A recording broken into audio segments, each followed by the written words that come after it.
poco complicado, sobre todo por un tema de que no había tiempo o no había la dedicación y sobre todo también un tema de costo para imprimir una cantidad de placas y de película donde pudiese también plasmarse las imágenes en plano sagital y coronal. Pero parte de también agrego como parte de esa respuesta, el hecho de decir que son imágenes multiplanares implica que en un tomógrafo o en un resonador podemos nosotros, partiendo de una imagen axial en el caso del tomógrafo y de una imagen que se hace en los tres planos de inicio en el resonador, vamos a obtener esos cortes. Ahora, pueden todos los tomógrafos, porque en particular los resonadores están capacitados para hacer imágenes de origen en los tres planos, ¿los tomógrafos hacer eso? Sí, la respuesta es sí. ¿Lo hacen todas las instituciones? La respuesta es no. No necesariamente todas las instituciones dedican el tiempo y tienen sus equipos programados para que entreguen imágenes más allá del plano axial, también el plano coronal y sagital. Eso se ha hecho ya cada día parte de, claro, es cada día más parte de la práctica diaria por la información que le va a agregar al médico referidor, que muchas veces tiene un entendimiento de la anatomía que puede ser más sencilla en un plano o identificar algunas cosas, estructuras o patologías más fácilmente en un plano axial y coronal, más allá del plano axial. Para comenzar, vamos a declarar básicamente dos objetivos con esto. Partiendo de que lo que vamos a intentar hablar es cosas que en la práctica diaria cada día hacemos un poco más, pero que no es la indicación típica que tenemos de una tomografía abdominopélvica, una tomografía de tórax o una tomografía en el paciente traumatizado o en el caso de la resonancia, una resonancia por igual abdominopélvica, sino que dentro de ese armamento, como encontramos hoy día, podemos hacer algunos exámenes que van a dar diagnósticos que antes, sobre todo diagnósticos diferenciales, en el caso de patología vascular muchas veces o patología hepática, y en el caso de patología, por ejemplo, pancreática o también patología hepática, nos va a ayudar y les va a ayudar a ustedes a hacer, abrir el abanico de posibilidad diagnóstica o en muchos casos cerrarlo a una o dos patologías en específicos. Entonces vamos a tratar de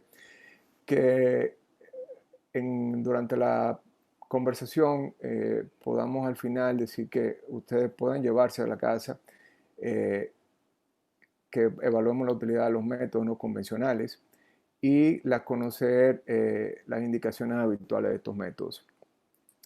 Vamos a comenzar por un procedimiento que tuvo digamos que un pico de uso en algunas instituciones, realmente no ha sido de uso común en todas las instituciones de diagnóstico, y es la colonoscopia virtual. ¿Por qué no es de uso común? Bueno, porque tiene ciertas dificultades técnicas. Usted entenderá, primero tenemos que preparar un paciente tal cual como si fuese a una colonoscopia convencional. Luego necesitamos una serie de equipamiento en la institución para cuando el paciente llega, desde las cánulas para insuflar el aire, el riesgo que entraña insuflar aire cuando no lo estamos viendo bajo visión directa y no sabemos como con un cronoscopio que está pasando, y por tanto los riesgos que eso pudiese generar y las consecuencias que pudiese traer en el paciente, más todo lo que significa alrededor de ese paciente la disponibilidad de instalaciones sanitarias y una serie de cosas más. Y luego está el postprocesado de esta imagen, que es lo que más tiempo toma. Y realmente no todos los radiólogos estamos muchas veces en el deseo de ocupar tiempo para este tipo de procedimientos. Eh, Aquí hay una serie de indicaciones que se hizo, que son fruto del consenso de la Sociedad Europea de Gastroenterología y de Radiología Gastroenterológica. En general, yo quisiera quedarme con, en particular, con la indicación del paciente que tiene una contraindicación para una colonoscopía convencional. Esto es el paciente ya por edad, lo mismo que el paciente que estuviese en terapia eh, con fines de terapias vasculares o tiene algún tipo de situación cardíaca, enfermedad cardiovascular, que no facilite una anestesia y en el caso de la colonoscopia el paciente no lo requiere. O aquel paciente que decide no hacerse la colonoscopia convencional y viene y prefiere una colonoscopia virtual. Una de las cosas, y vamos a ver en la próxima diapositiva, es que la alta radiación que da el procedimiento se realiza con el paciente luego de que evaluamos el colon con unos cortes para saber que hay una limpieza adecuada del colon. Posteriormente hacemos una evaluación simple, ocasionalmente y con ciertas indicaciones ponemos medio de contraste endovenoso, pero la indicación típica es sin contraste endovenoso, el paciente en decúbito prono y decúbito supino. Por tanto, damos dosis de radiaciones altas en estos casos, lo cual no tiene, por supuesto, la colonoscopia virtual. Quisiera recalcar esos dos puntos. En el caso del paciente que también tiene terapia anticoagulante y tiene riesgos para ir a un procedimiento anestésico, la posibilidad de sangrado.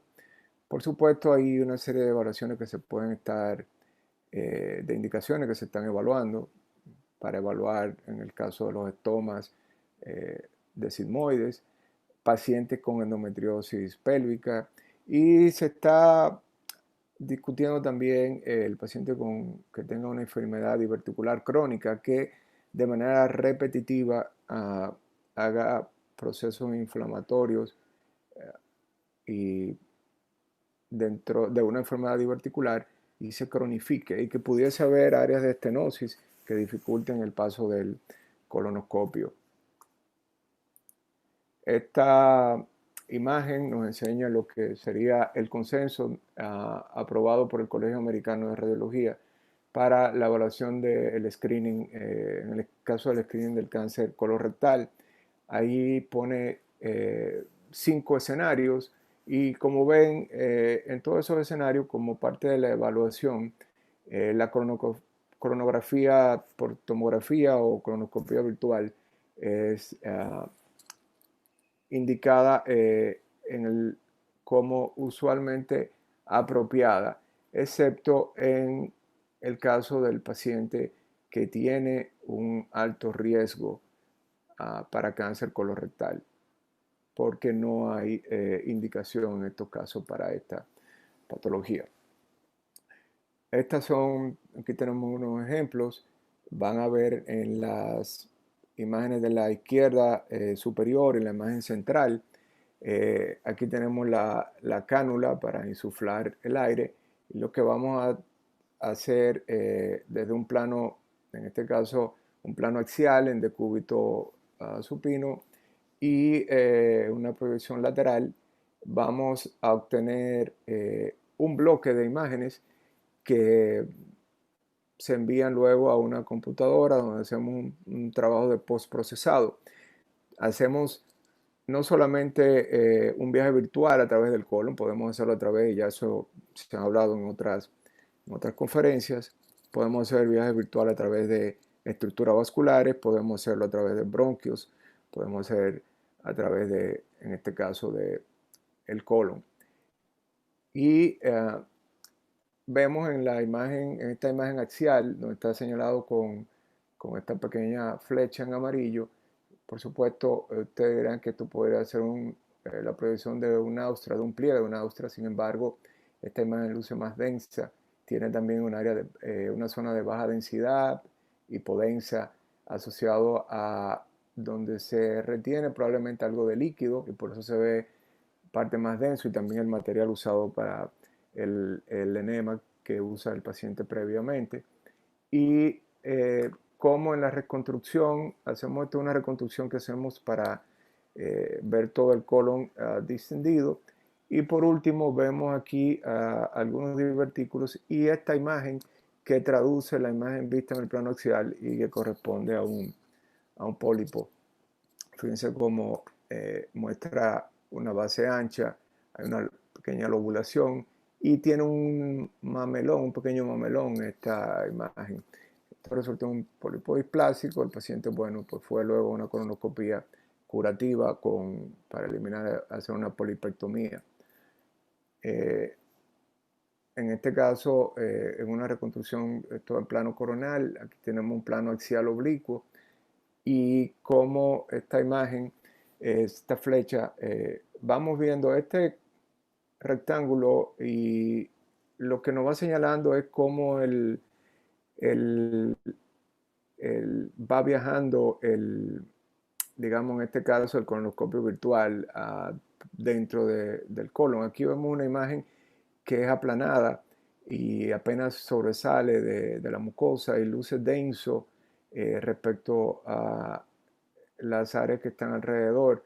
La señalamos aquí en este plano coronal, que pasa de ser una lesión ya más plana a ser un poco más lobulada en la pared. Y esta imagen, cómo las flechas traducen la imagen que estábamos viendo en el caso de otro pólipo. Bueno, aquí vamos a pasar un buen tiempo de la conversación. La angiotomografía o angio-CT. Aquí hay una lista de indicaciones para los cuales el Colegio Americano de Radiología revisó y aprobó en el año 2016, y cuál es la utilidad del examen angiotomográfico. Aquí aprovecho un momento y luego vamos a ver por qué. Más adelante vamos a ver lo que es la tomografía trifásica. Tenemos que hacer esa diferencia. Si se fijan, en todas estas indicaciones, por supuesto, vemos aquí la oncología, es decir,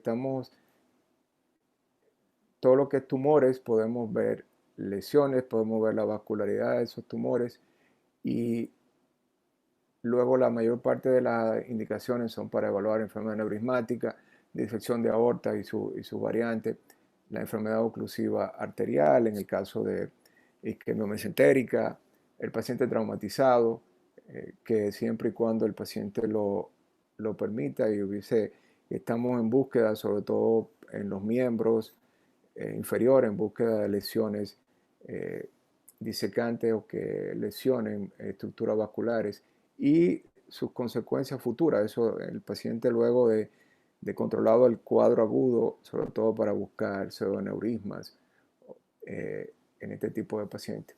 Pero quiero dejarle en grabado que para nosotros es importante, y ya las doctoras previamente han hablado de esto, del trabajo en equipo. La información, y sobre todo cuando estamos buscando dos patologías en particular, que es la patología tumoral hepática y la patología tumoral pancreática. La indicación debe de ir dirigida a una tomografía trifásica de inicio. Claro, la tomografía trifásica tiene un componente angiotomográfico porque hacemos un examen de inicio en una fase arterial, pero hay una serie de parámetros que nos obligan a hacer luego de la tomografía simple, una tomografía en una fase arterial y posteriormente 2 e incluso 3 fases una de ellas en fase portal, luego una fase de estabilización venosa y en fases más tardías, sobre todo cuando son lesiones, en el caso de lesiones tumorales pancreáticas y lesiones pequeñas. Entonces, es bueno tener eso en mente. Aquí vemos unas imágenes que nos enseñan qué cosas podemos hacer en nuestra máquina de reconstrucción. Vemos en una reconstrucción de la aorta en su totalidad y parte de las arterias ilíacas hasta el inicio de las femorales, cómo hay todo lo que sería la circulación venosa en la pared. Aquí vemos las ramas de la arteria de la aorta. En este caso ya este es un paciente de unos 70 años. Y en estas dos imágenes, este es un hombre joven de unos 30 años. Y fíjense cómo anatómicamente una aorta de un calibre normal. Distinguimos de manera muy clara el tronco celíaco y sus ramas, la arteria hepata, la esplénica. Vemos aquí cómo la mesentérica superior emerge de la aorta, la mesentérica inferior, y vemos en el caso de las ramas proximales, ramas yayunales, aquí podemos alcanzar a ver también una rama pancreatoduodenal. Podemos hacer esto y normalmente como protocolo propio de nuestra institución, no siempre se hace, pero nosotros tenemos los protocolos de hacer una fase venosa. Y ustedes me dirán, bueno, si ustedes hacen eso, ¿por qué tendríamos que indicar una tomografía trifásica? Bueno, lo que sucede es que los tiempos en que se hacen cada uno, e incluso para hígado y para páncreas, debemos tratar de hacer también ciertas diferencias porque los bolos que inyectamos y los tiempos en que realizamos los cortes portales y venosos son diferentes para cada uno de los venosos de estabilización, son diferentes para cada uno de los procedimientos. Y en este caso obtenemos fases venosas que son un poco más tardías. Si se fijan, aquí vemos como la vena mesentérica, parte de la esplénica, vemos ramas de Nando, aquí vemos, esto es una imagen que se llama un MIP y logramos lo que estamos viendo. Nosotros tenemos la capacidad por el grosor de corte de qué estructura vamos a poder visualizar mejor, aunque de esa máxima lo que se llama es una eh, imagen de intensidad máxima. Podemos ir solapando imágenes y en este caso pues nos quedamos básicamente con el vacío, el drenaje venoso y aquí vemos cómo la porta se ve de manera adecuada en este paciente que tenía la rama izquierda pues trombosada. Aquí en un plano axial vemos también en este caso lo que estamos viendo es la arteria esplénica y ramas también de la mesentérica en una reconstrucción curva que simularía que la arteria va dirigida en sentido anterior. Esta paciente agregado tenía este nódulo eh, que era, ya tenemos aquí una fase venosa, reforzó de manera tardía y era un caso de un hemangioma. Traigo estas cuatro imágenes. Fíjense que esto es básicamente lo que hacemos. Una fase simple, una fase arterial. En este caso realizamos una fase tardía, arterial tardía. Y también tenemos ya una fase venosa. Fíjense cómo tenemos la vena cava superior, inferior, perdón, ah, ya opacificada y tenemos contraste tanto en cavidad derecha como izquierda del corazón. En este caso, el mayor contraste estaba en las cavidades derechas. Y es interesante, este es un paciente con sangrados sangrado gastrointestinal alto, un hombre joven, y traigo esto para señalar, fíjense cómo el esófago simularía que hay un engrosamiento en el esófago y no en el esófago gástrica. Cuando pasamos a la fase arterial no sucede nada. Logramos distinguir, claro, este es un corte más caudal que esta imagen, pero quise quedarme con esto para que vean cómo ese engrosamiento esofágico o sobreengrosamiento esofágico, aquí tenemos la aorta, en la fase arterial no tenemos opacificación. En esta fase arterial tardía tampoco, sin embargo ya comienza a hacerse un tenue realce. Sin embargo, ya cuando tenemos la fase venosa, es claro cómo se opacifican estructuras tubulares. Aquí tenemos las estructuras ácidos y cómo estas estructuras se opacifican, esto correspondiendo a varices esofágicas. En este caso, en el mismo paciente, ya haciendo unos cortes más en la cavidad abdominal, vemos el vaso, el paciente con esplenomegalia, y interesante, fíjense cómo, y el vaso es un órgano bien interesante que da muchas imágenes que simulan nódulos que a veces nos preocupan, pero tenemos que recordar aquello de el tipo de la anatomía y cómo la vascularidad esplénica nos da esta diferencia entre las pulpas en el vaso. Aquí vemos múltiples estructuras tubulares que van hacia el estómago en esta reconstrucción coronal. Vemos cómo hay una estructura tubular con contraste. Estas son venas, estamos hablando de varices esofágicas y aquí también algunas varices en el hilio hepático, como ya en esta fase que todavía es una fase arterial, no había aquí la opacificación de las estructuras que en esta fase venosa ya vemos.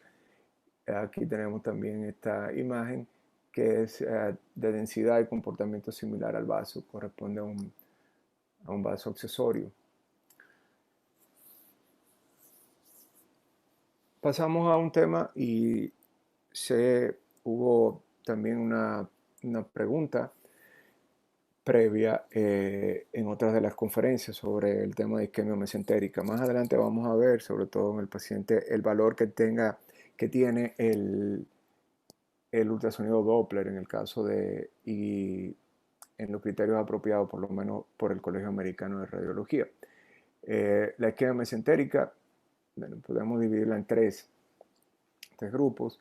De isquemia mesentérica, el caso del paciente que tiene isquemia mesentérica aguda, la isquemia mesentérica crónica, el paciente cuando tenemos ya un paciente con colitis, que es el último, digamos, estadio de una u otra, pero sobre todo en el caso del paciente con isquemia mesentérica aguda.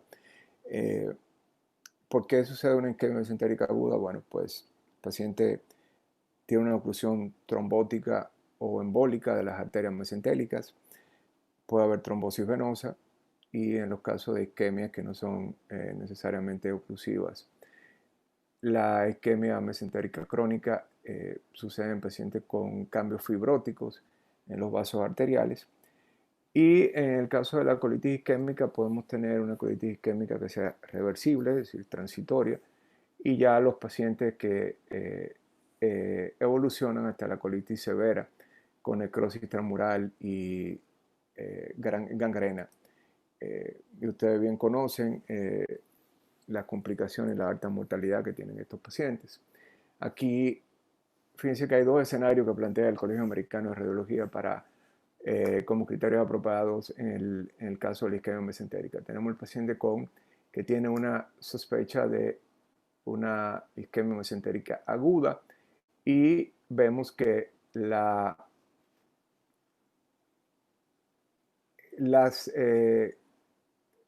pruebas o las imágenes que son apropiadas van desde una angiotomografía hasta el ultrasonido Doppler. Claro, la angiotomografía es el examen que es usualmente apropiado para la evaluación de la isquemia mesentérica aguda. En el caso del ultrasonido Doppler puede ser apropiado. La gran ventaja que tiene es que aparte de que no tenemos radiación ionizante para el paciente, puede hacerse incluso en la cama del paciente o en la emergencia. Pero esto requiere es muy operador dependiente, requiere mucha habilidad y casi siempre estos pacientes que están en un estado crítico, que tienen dificultad respiratoria, tienen disconfort, la evaluación y también mucho gas en el abdomen, la evaluación se hace bastante difícil. En el caso de la isquemia mesentérica crónica, tenemos que la angiotomografía y la angioresonancia son los exámenes que recomienda el Colegio Americano de Radiología. Fíjense que la arteriografía, que aquí en el caso de la isquemia mesentérica aguda, y ojo, no deja de ser el gold estándar en la evaluación de la isquemia mesentérica, y aprovecho aquí, tenemos una situación, no tenemos angiógrafos en todas las instituciones públicas o privadas, no tenemos todos los radiólogos o cardiólogos intervencionistas o el cirujano que puede hacer la parte intervencionista, como sucede en algunos países, o cualquier otro médico entrenado en esta área, no siempre está disponible. Entonces, por eso el gran valor, la gran utilidad que tiene la angiotomografía, porque es un método que normalmente contamos en todas las instituciones y casi siempre hoy día la mayor parte de las instituciones cuentan con tomógrafos multidetectores y esto es posible hacerlo desde un equipo de 2 cortes, 4 cortes con la habilidad y el entrenamiento y la indicación adecuada para los técnicos. Aquí quiero que de nuevo el Doppler pues sí puede ser parte de las indicaciones en algunos casos con la ventaja que tiene. Fíjense que lo que es tomografía abdominal, y creo que responde a algunas preguntas previas, sin contraste endovenoso, normalmente no es apropiado en ninguna de las condiciones. O el caso de una tomografía convencional, hecha con inyección casi siempre como la hacemos nosotros por cuestiones básicamente económicas en el país, normalmente inyecciones manuales cuando se hace una tomografía que no sea trifásica o una angiotomografía. Esta diapositiva, perdón, esto lo tenía por otro lugar, pero lo quise traer porque aquí nos resumen el valor de la radiología convencional, el valor de la ecografía, el valor de la angiografía y la tomografía multicorte. Si vamos evaluando desde aquí a las etapas iniciales, cuando llegamos ya a ver esto, estas impresiones digitales, ya normalmente tarde en la evolución de la enfermedad y mal pronóstico para el paciente. El examen ecográfico, como señalaba previamente, depende mucho del operador y lo que vamos a encontrar casi siempre es engrosamiento de las paredes, gas o puede haber líquido. Angiografía, fíjense cómo aquí tenemos en la arteria mesentérica superior un defecto alargado donde hay disminución del calibre de la arteria que se recanaliza distalmente. Y en el caso de la tomografía, como vemos en estas etapas, cierto engrosamiento de la pared del yeyuno, que hay dilatación de asas, líquido en el interior. Y ya cuando llegamos a estadios más avanzados, estas son algunas cosas que hicimos durante el entrenamiento. Fíjense cómo la angiografía y la correlación tenemos la mesentérica superior, las ramas yeyunales proximales, aquí la parte de las pancreatoduodenales, y ya como tenemos en esta rama distal, después de la tercera, cuarta rama yeyunal, y como la correlación en el examen angiotomográfico y lo que pasaba en las imágenes eh, planares convencionales, en axiales, como hay gas ya en la pared, en este paciente, engrosamiento, áreas de el aumento de densidad de la grasa y sobre todo esto ya gas. Esto ya es un signo ominoso y lamentablemente pues este paciente no se pudo hacer nada y falleció. En el caso de la isquemia crónica, esto es un hombre joven, relativamente joven, un hombre de 56 años, con dolor anginoso, isquémico, bajo ciertas, sobre todo luego de comidas opíparas. Fíjense cómo en una fase arterial tardía,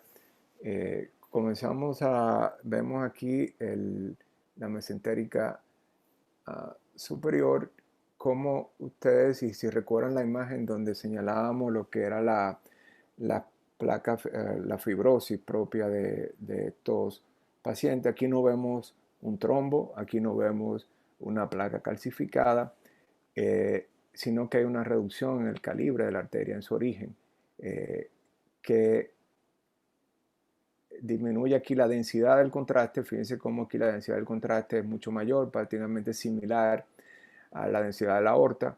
Sin embargo, esta zona es hipodensa respecto a la región distal. Y si ven el calibre de la arteria acá y ven el calibre de la arteria aquí, vemos cómo reduce esta zona, pero no vemos una placa hiperdensa, ni vemos tampoco una estenosis franca aquí en el origen. Es esta zona de hipodensa, que eso es placas fibróticas, y como en la fase venosa, ya fíjense que tenemos excreción renal, ya esto es tardío, persiste esa imagen, traduce esta misma imagen, donde persistentemente se ve menos denso, menos este segmento de la arteria respecto al segmento distal e incluso al segmento de la aórtico.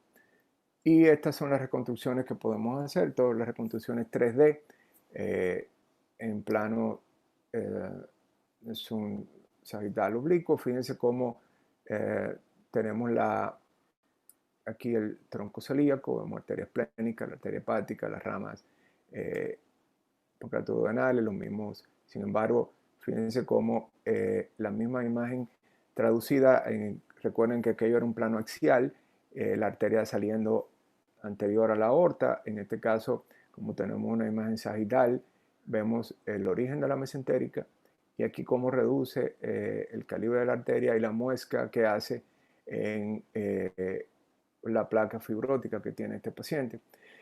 Estas son navegaciones, esta flecha verde es algo que tenemos una especie de cursor que es lo que viaja dentro de la arteria.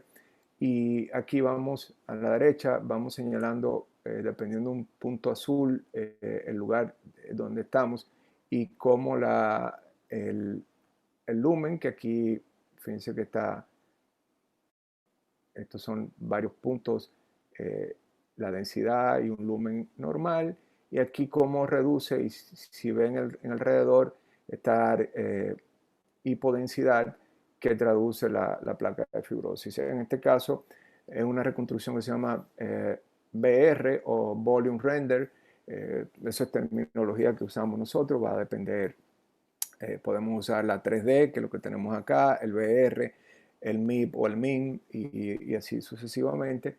Vemos que la arteria esplénica el tronco celíaco se acoda aproximadamente, y como la mesentérica, fíjense cómo esa disminución del calibre de la arteria, que hay una muesca donde la placa fibrótica se hace más significativa.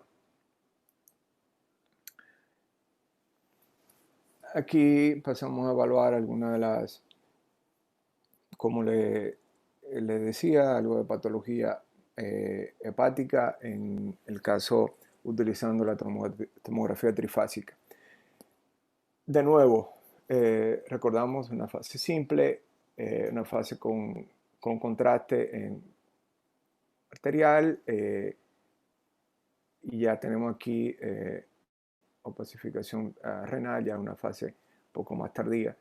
Lo mismo en un plano coronal, en una imagen de superficie, también ve volume render, y vemos que en el segmento 4, como tenemos una lesión que cuando la comparamos con el resto del parénquima es hipodensa. En esta fase arterial vemos cómo hay realce de la imagen desde la periferia de la lesión, el famoso realce centrípeto que va desde la periferia hacia el centro de la lesión, como señalaba la doctora Adame en su conferencia, los famosos copos, esos copitos de nieve, y aquí copos de algodón. Fíjense cómo ya tardíamente, esta es una lesión grande en los hemangiomas más pequeños, el comportamiento es un poco más típico desde la periferia, y ya en fases como esta, tardía o incluso un minuto más tarde, podríamos ver la lesión totalmente opacificada. Y en este caso, estas zonas de realce ya tardío, y como hallazgo adicional que lo teníamos aquí, esto estamos hablando de que es un segmento, la parte más alta en el segmento 8, perdón, la parte más inferior, otro nódulo de características similares, y que también tardíamente está realzando para un segundo hemangioma. Y vemos en la reconstrucción coronal cómo la traducción de esta imagen la vemos en este plano con esta secuencia, con este corte especial de BR. Esta es una mujer joven de unos 26 años con dolor abdominal y que se hace un ultrasonido, y en el ultrasonido pues le describen una gran lesión hipoecoica que se señala como un hemangioma. Como ustedes recuerdan, partiendo de ahí, ya pasar de que es un hemangioma, cuando hablamos con una lesión hipoecoica en ultrasonido, pues ya llama a preocupación, porque normalmente los hemangiomas son lesiones hiperecogénicas en el ultrasonido.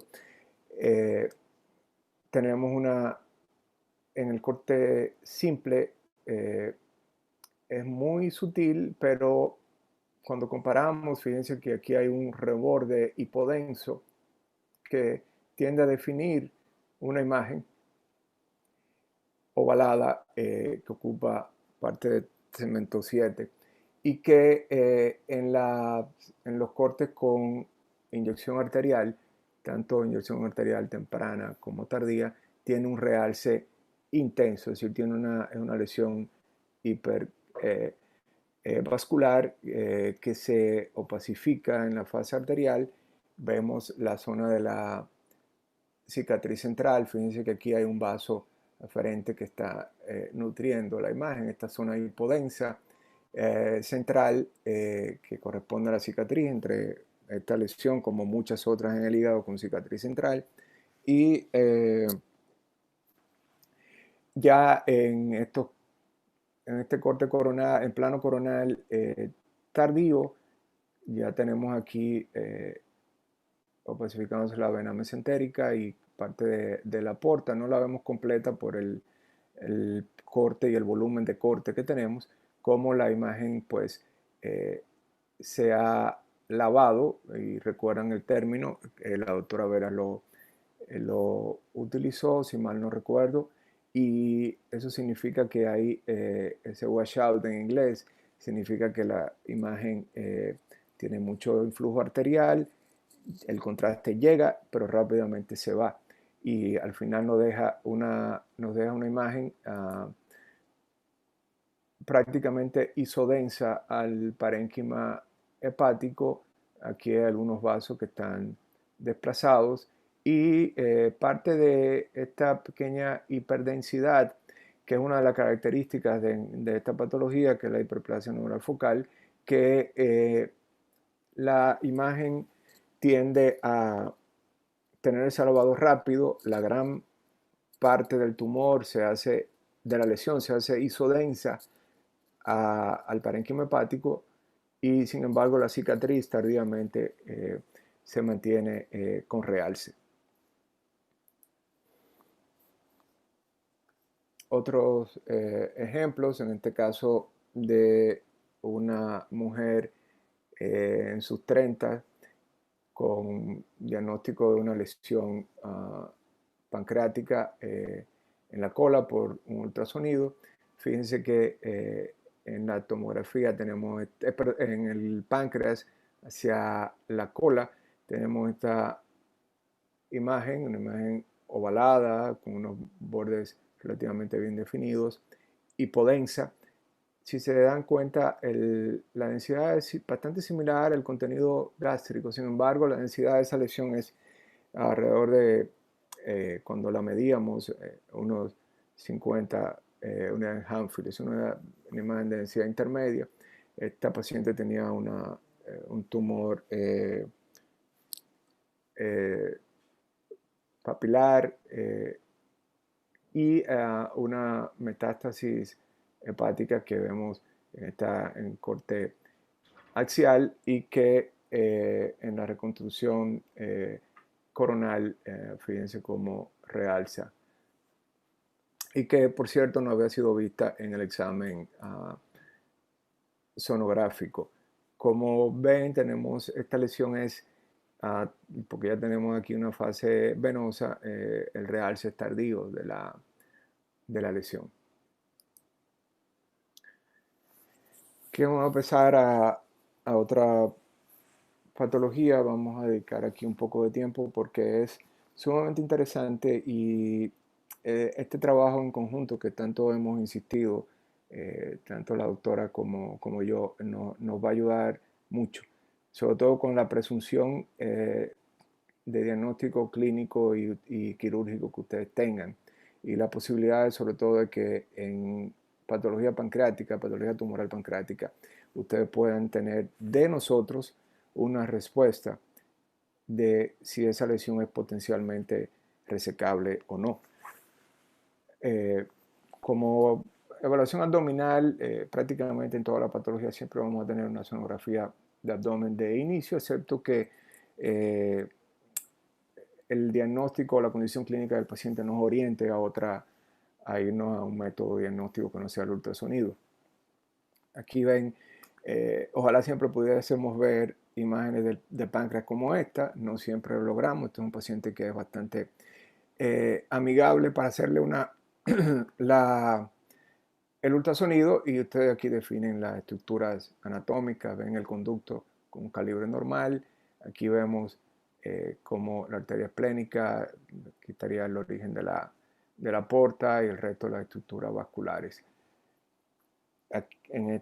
Fíjense que la ecogenicidad es un poco discretamente hiperecoico respecto al hígado. En este caso, ya estas son imágenes un poco más viejas que conservo, pero siempre es interesante guardar estas imágenes porque no siempre podemos ver el conducto dilatado de esta manera. Se fijan ahí, más que la dilatación y cómo de manera segmentaria el conducto aquí reduce su calibre, vemos cómo hay irregularidades en la pared, algunas áreas hiperecoicas, incluso tenía ya depósitos de calcio al interior. Vemos el colédoco, esto es un corte sagital, como hay una dilatación del colédoco, y de manera la famosa cola de ratón, como esto es una estructura vascular, esta es la porta, aquí la confluencia de la esplénica y el origen de la porta, como termina en punta el colédoco. Esto es la utilidad del Doppler. Cuando podemos y encontramos lesiones, vemos pintado en azul, en este caso una vena, la vena mesentérica superior, una lesión en la cabeza del páncreas, y como vemos, logramos visualizar que la porción medial de la lesión tumoral y la pared lateral y el tercio superior de la vena están en íntimo contacto. Sin embargo, no impresiona que infiltre la pared. Y esa es una información que cuando podemos ver esto, necesitan ustedes de parte de nosotros. Pero de manera inversa, eh, la sospecha diagnóstica que ustedes tienen siempre nos va a ayudar porque nos va a dirigir. Nuestra función es dejar de ser mecánicos haciendo exámenes, una sonografía de abdomen, hago 10 cortes, hago esto y mecánicamente repetir siempre lo mismo, porque cada paciente es totalmente diferente, pero la información que ustedes nos brindan siempre va a ser fundamental para nosotros. Aquí en este corte vemos el páncreas, no había dilatación del conducto, sin embargo, en el proceso uncinado, una imagen hipoecoica, uh, relativamente los contornos mal definidos y como la pared anterior del duodeno también está suavemente comprimida por esta lesión. Ya pasamos aquí a ver lesiones normalmente como lamentablemente la encontramos al momento del diagnóstico. Fíjense cómo hay infiltración vascular aquí significativa, tanto de la vena como de la arteria mesentérica superior, como en este caso la vena también está invadida y esta imagen se extiende e infiltra también el duodeno y aquí respeta la interfase con la porta, sin embargo la vena mesentérica superior está invadida. Aquí hay mucha información, eso ustedes cuando trabajan con toda la guía del NCCN del 2020 para los criterios de resecabilidad de cáncer de páncreas, de adenocarcinoma de páncreas al momento del diagnóstico. Si es una posibilidad de resección arterial o una posibilidad de resección venosa. Lo que yo quiero quedarme, aparte de eso, porque ustedes manejan esta información mejor que nosotros, pero yo me quiero quedar con lo que dice aquí arriba. El estatus de resecabilidad, las decisiones que se toman deben ser en consenso por discusiones o reuniones multidisciplinarias.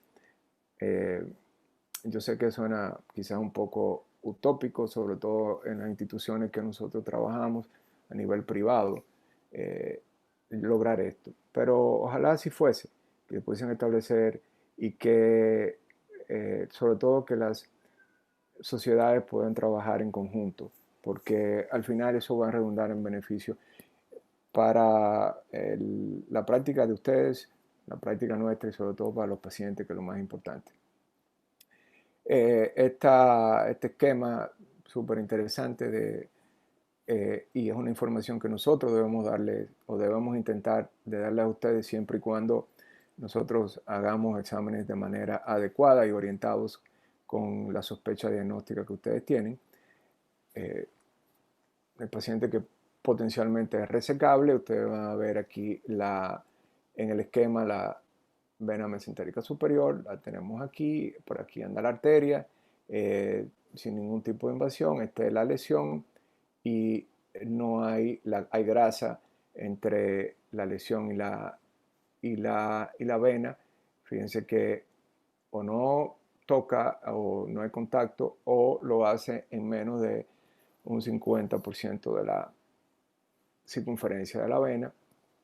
En este caso, el tumor que es limítrofe, fíjense que volvemos a ver en el esquema, en este caso el páncreas, duodeno, la vena cava inferior, en este caso la vena mesentérica superior, como en el tumor en la pared posterior y en este caso pared posterior lateral, pared posterior y la arteria por aquí delante toca, sin embargo, se pierde aquí hay algo de grasa, no invade la vena, pero bordea el tumor, la circunferencia de la vena en alrededor o menos de un 50%. Y también en el caso de la posibilidad de resecabilidad arterial. Y vemos aquí como en el esquema, para el caso de la vena y la arteria. Y ya cuando tenemos tumores localmente avanzados, es donde hay, fíjense como tanto la vena como la arteria pues están invadidas, están encajonadas y hay, en el caso de la arteria, ya tenemos más del 50% de invasión y lo mismo pasa con la vena. Esto es para señalar, está en el Annals of Surgery, que ustedes por supuesto conocerán mejor que yo, y cómo la posibilidad de resecar o ser irresecable y la tasa de sobrevivencia a lo largo de los años en esta patología, y en este caso el número de sobrevivientes cuando es un borderline venoso o un borderline arterial es mejor el pronóstico para el paciente que va cuando es un borderline venoso. Interesante aquí para señalar el tema de si la posibilidad de una resección venosa o una resección arterial, en la posibilidad de que en este caso fíjense que en la circunferencia tenemos desde aquí hasta la pared posterior tumor. Aquí tenemos algo de grasa, aunque la grasa está sucia, sin embargo el contorno de la pared está limpia. La afectación es más anterior y pudiese entonces este paciente también ir a una resección arterial. Sin embargo, es un paciente que probablemente tenga compromiso microscópico ya.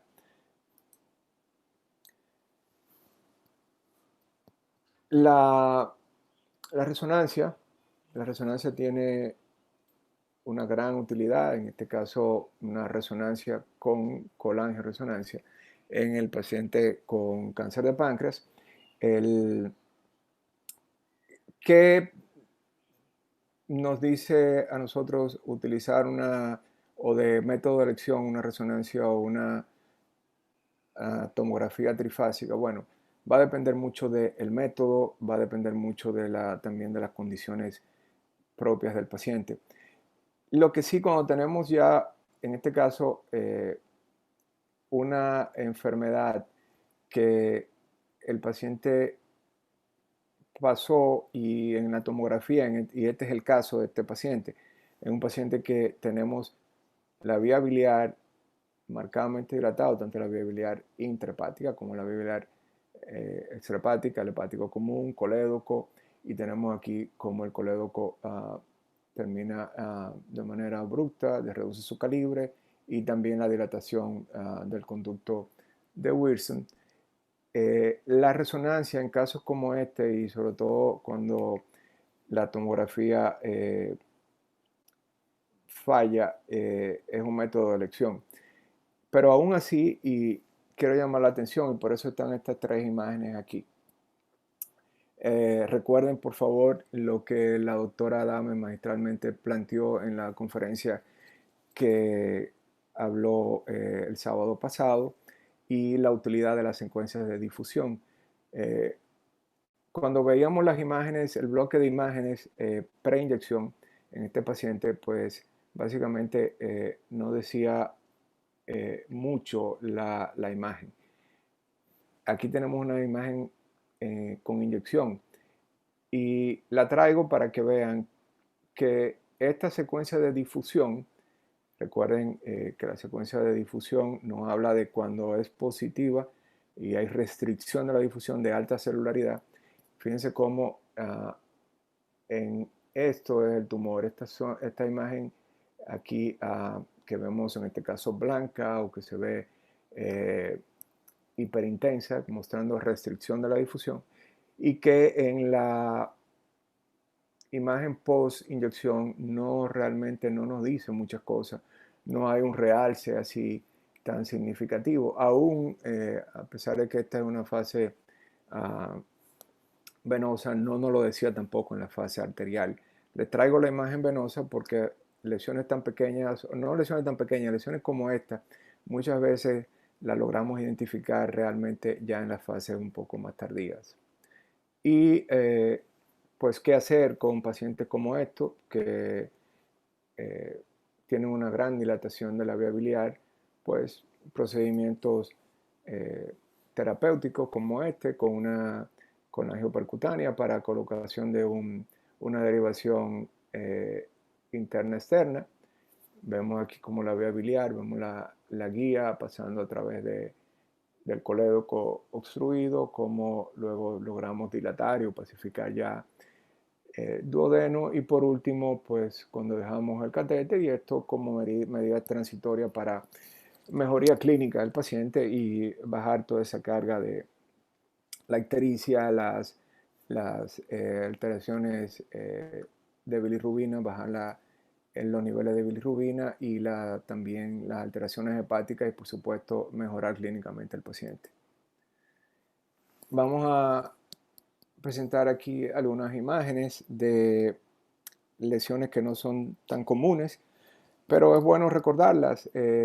Vamos a presentar unos casos de insulinoma. Estos son tumores raros, son los llamados tumores neuroendocrinos del páncreas, pero que cuando existe la sospecha clínica de, sobre todo mujeres, la mayor parte, más del 50% de los casos se dan en mujeres, que hacen cuadro de hiperinsulinismo y que no está demostrado que, que estuviesen utilizando insulina exógena, y esos cuadros hipoglucémicos, pues existir la sospecha, un examen antes del advenimiento de la angiotomografía, pues lo que hacíamos era la angiografía convencional en estos casos.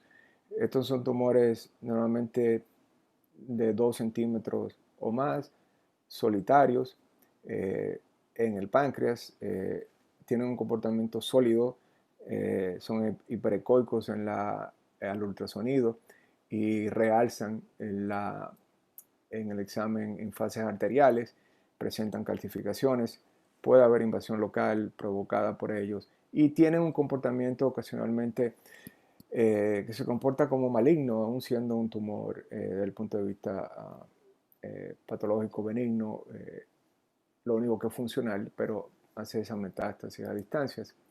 Aquí está la evaluación, por supuesto, angiotomografía como el método diagnóstico de preferencia.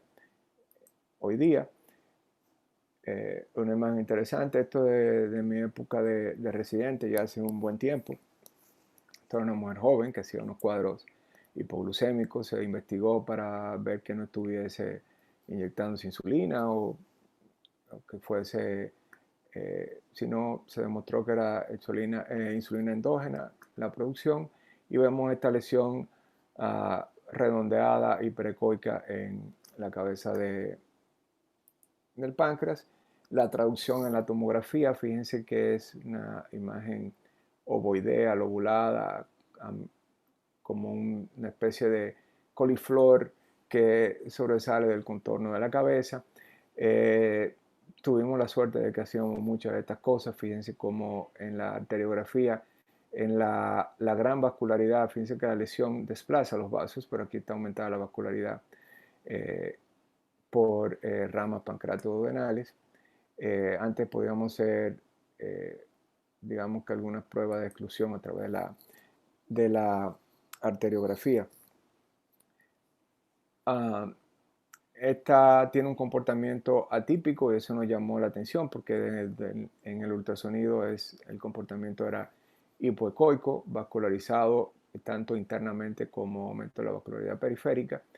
Y en la tomografía, en este caso en la cola, Fíjense que la lesión similar a la de la cabeza, pero en este caso en la cola igual crece exofítico al páncreas y una lesión hipervascular. Aquí vamos a ver otra, los traigo, estos son casos digamos un poco anecdóticos, pero sobre todo porque el diagnóstico lo hizo una dermatóloga previo al diagnóstico uh, por imágenes y al diagnóstico patológico. Fue un diagnóstico clínico van a ver más adelante las imágenes físicas del paciente.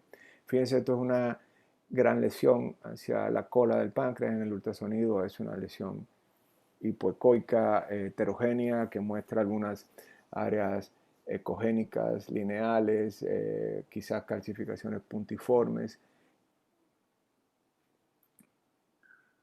la gran vascularidad que tiene la lesión tanto periférica como interna.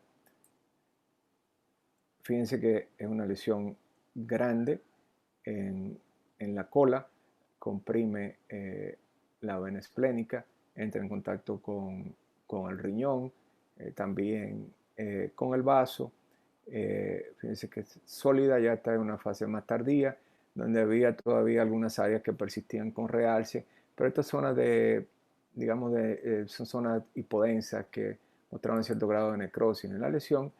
Aquí una resonancia con T1, recuerden la excelente explicación que nos dio la doctora Adames, el T1 aquí como vemos lo que sería el líquido para poder orientarnos, en este caso el líquido en el espacio subaracnoideo lo vemos negro, esto es grasa, que la vemos blanca, el riñón opacificado luego de la inyección del contraste y cómo la lesión pues la traducción que había en la tomografía de esta zona esta parte del tumor que persistía realzando tardíamente y ya estas zonas que tenían menor realce y mostraban algunas áreas hipointensas que sugieren áreas de necrosis en el tumor. Esto es el T2, fíjense la vesícula, contenido líquido, lo mismo aquí el líquido cefalorraquídeo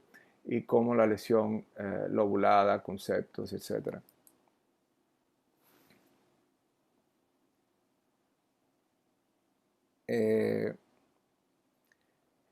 Y esta es el diagnóstico clínico que hizo la paciente. Esto es una patología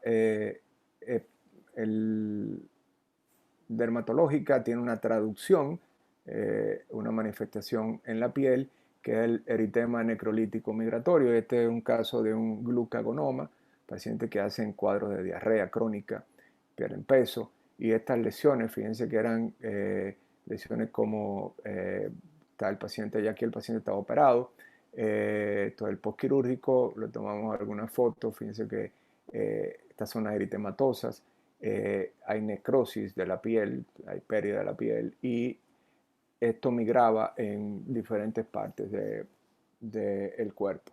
Esto es característico cuando se encuentra este tipo de lesión dermatológica, característico para y nos hace sospechar, mejor dicho, y pensar en un glucagonoma, siempre y cuando también el paciente tenga la clínica. Para ir finalizando, vamos a hablar algo un poco sobre imágenes de colágeno-resonancia. Las indicaciones de la colágeno-resonancia, básicamente el paciente que tiene sospecha de lesión, de inicio sospecha de lesión de vía biliar, pero podemos extender el abanico diagnóstico para pacientes con lesiones en páncreas, lesiones en hígado y que no tengan una evidencia de lesión en la tomografía y o en la resonancia convencional aún en contraste, sobre todo para ver patología tipo colangitis esclerosante, que hoy día la colangiresonancia, digamos que hace un diagnóstico eh, con mucha certeza y especificidad, y también patologías congénitas. En esto es un caso de una paciente, esto hace un mes, una paciente que no traje la tomografía, pero la tomografía realmente no decía mucho más que estaba dilatada la vía biliar. Sin embargo, y lamento no haber traído la imagen, la que ahora recuerdo, en el colédoco, justamente en este punto, en esta zona del colédoco, que es donde está la obstrucción, fíjense cómo la vía biliar intrahepática luce dilatada. Aquí la confluencia, el hepático común, colédoco, y este es el colédoco con el plano, una secuencia T2, esta es la secuencia de colangio. Lo único que hacemos con esto es que, digamos que oscurecemos, la máquina es capaz de oscurecer todo el entorno y solamente lo que es vía biliar es lo que vamos a resaltar, pero igualmente se resalta el intestino, todo donde hay líquido, también puede ocasionalmente la orina y por tanto se opacifica los uréteres y puede verse el riñón. Pero el fin es que veamos la vía biliar. Aquí vemos el conducto pancreático que no está dilatado, es esta imagen que ven aquí. Y lo mismo ven en el plano axial, como tenemos el conducto pancreático, el conducto de Wilson aquí y el colédoco dilatado. En la tomografía se veía un defecto hipodenso, pero no se definía como lo vemos aquí de manera bien clara. Tenemos un defecto intraluminal, una imagen hipoisointensa, es una imagen de señal intermedia. En este caso esperaríamos cuando tratamos de litos de calcio y eso lo vamos a ver hipointenso, lo veríamos negro dentro del contenido, perdón, en el continente del colédoco que sería blanco por el líquido. En este caso es una imagen intermedia, probablemente sean litos de colesterol u otras componentes que están obstruyendo, se enclavó y obstruye el colédoco y condiciona la dilatación de la vía biliar. Este es un caso de una lesión tumoral, eh, a pesar de que la lesión en el lóbulo izquierdo vemos como en las secuencias T2 una lesión heterogénea y eso es interesante. Nuevamente las lesiones benignas van a ser hiperintensas. Esta es una lesión mixta, tienen unos componentes hiperintensos respecto al parénquima, sin embargo, la señal es intermedia, no es tan blanca como en otras lesiones o como en el caso del líquido, y tiene estos componentes tisulares tanto centrales como en la periferia. Vemos cómo aquí la vía biliar en la intrahepática, en la confluencia de la vía biliar derecha, está dilatada porque hay compresión uh, en la confluencia y sobre la vía biliar, la vía intrahepática izquierda, y lo vemos en la colangio, no vemos el colédoco ni el hepático común. Aquí lo que vemos es que trunco el origen de la confluencia de las dos ramas y aquí lo que es la zona del callado de las vías biliares y cómo la masa desplaza estas vías biliares, comprime de manera periférica. Sin embargo, aquí hay una dilatación ya más en la vía biliar izquierda principal y como en la secuencia con inyección, aquí tenemos la aorta pintada con contraste, la imagen realza heterogénea, lesión proliferativa. Fíjense que el conducto pancreático principal no está dilatado. Entonces, la dilatación de la vía biliar, tenemos duodeno, recuerden que tanto el estómago como el duodeno lo vamos a ver, en este caso blancos por la presencia de líquido. En el interior, aquí tenemos la cámara gástrica. Y interesante también, esto fue un caso comprobado de un colangiocarcinoma y intrahepático, como la vía biliar derecha hay un leve realce en la pared, sobre todo en esta vía biliar. Esto es realce parenquimatoso normal, porque el paciente también tenía colangitis en ese momento. También un caso reciente, una mujer joven, 20 años, si mal no recuerdo, y que llegó a nosotros con una diagnóstico. Esta paciente hacía cuadros dolorosos, ictericia a repetición intermitente y también cuadros de colangitis. Uh, un ultrasonido con una lesión quística no definida la localización. Fíjense, secuencias T2, secuencias T1, T2 coronal, como encontramos una formación, una imagen ovoidea, una señal totalmente quística, líquido, negro el líquido aquí, blanco el líquido acá, en esta secuencia T2 y en el plano coronal, como es una imagen ovoidea con una termina en punta, aquí no hay dilatación de vía biliar, el duodeno, el arco duodenal, aquí estaría parte lo que sería la cabeza del páncreas, y en la colangioresonancia, unas imágenes muy interesantes y además son muy bonitas de cómo vemos la vía biliar intrahepática derecha, a la izquierda, el hepático común, y en esta zona donde estaría, fíjense en esta imagen que es una imagen sagital oblicua, cómo vemos el colédoco y de repente el colédoco se dilata correspondiendo a la imagen que habíamos visto en el plano axial y coronal. Aquí vemos en la reconstrucción 3D, estos son MIPS, sí, imágenes de máxima intensidad de proyección, las cuales utilizamos son una suma de imágenes que al final nos permiten hacer una imagen 3D como esta, que estaríamos viendo el colédoco de la dilatación y luego el colédoco distal. Esto en el caso de un quiste típico de colédoco, un Todani 1. Ustedes conocen bastante bien, por supuesto, la clasificación de los quistes o estas imágenes quísticas de colédoco.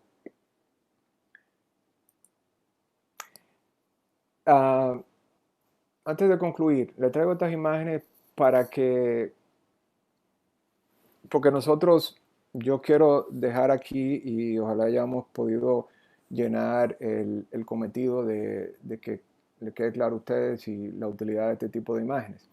Pero estas imágenes que van a ver ahora, las imágenes siguientes, son imágenes de una tomografía de abdomen pelvis simple, en el caso de axial, sin, no trifásica, no angio.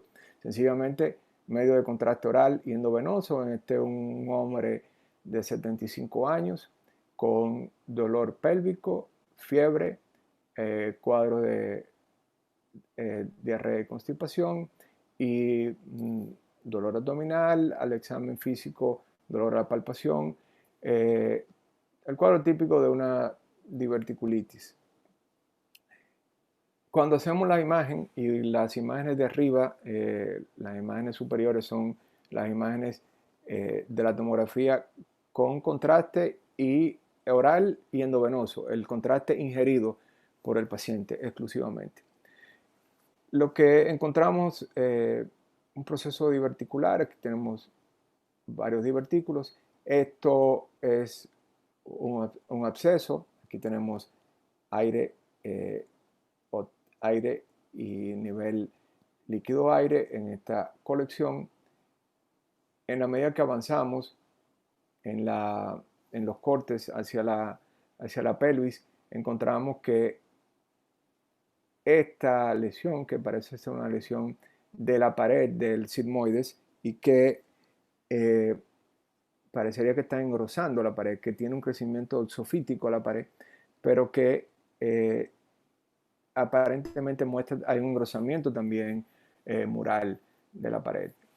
Por supuesto tenemos líquido libre, los cambios inflamatorios de la grasa. Esta imagen, aquí tenemos el acceso, los divertículos. Les señalo esta imagen para que comparen que cuando nuestro deber como radiólogos es no quedarnos aquí, porque nuestro deber es darle a ustedes una información que los ayude. Aquí hay cosas obvias, pero ¿qué pasa con esto? El paciente tiene un acceso aquí, tiene un segundo acceso, pero ¿qué es esto? Si nos quedamos ahí, probablemente no le demos una respuesta. esta imagen es para que vean que tomamos la decisión, ya el paciente había excretado aquí medio de contraste.